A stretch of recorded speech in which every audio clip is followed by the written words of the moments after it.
ನಿನ್ನ ಬಗ್ಗೆ ಅಪ್ಪಿತಪ್ಪಿ ಕೂಡ ತಪ್ಪಾಗಿ ಯೋಚಿಸದಿರು ಮತ್ತು ತಮಾಷೆಗಾಗಿಯಾದರೂ ನಿನ್ನ ಬಗ್ಗೆ ತಪ್ಪು ಮಾತನಾಡಿಕೊಳ್ಳಬೇಡ. ಶಬ್ದಗಳು ಬಹಳ ಶಕ್ತಿಯುತವಾಗಿರುತ್ತದೆ. ನೀನು ಏನು ಹೇಳುತ್ತಿರುತ್ತೀಯೋ ನೀನು ಅದರಂತೆ ಆಗುತ್ತೀಯ.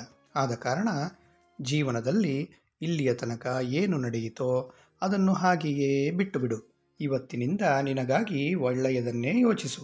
ಯಾವಾಗ ನಾನಿದ್ದೇನೋ ಬೇರೆಯವರಿಂದ ಏನೂ ಅಪೇಕ್ಷಿಸಬೇಡ. ನಾನು ನಿನಗೆ ಎಲ್ಲವನ್ನೂ ಕರುಣಿಸಲು ತಯಾರಾಗಿದ್ದೇನೆ.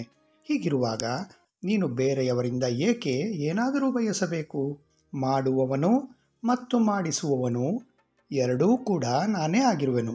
ಇದನ್ನು ನೀನು ಯಾವ ದಿನ ನೀನು ಅರ್ಥ ಮಾಡಿಕೊಳ್ಳುತ್ತೀಯೋ ಆ ದಿನದಿಂದ ನಿನಗೆ ನಿನ್ನ ಜೀವನ ಅರ್ಥಪೂರ್ಣವೆಂದೆನಿಸುತ್ತದೆ.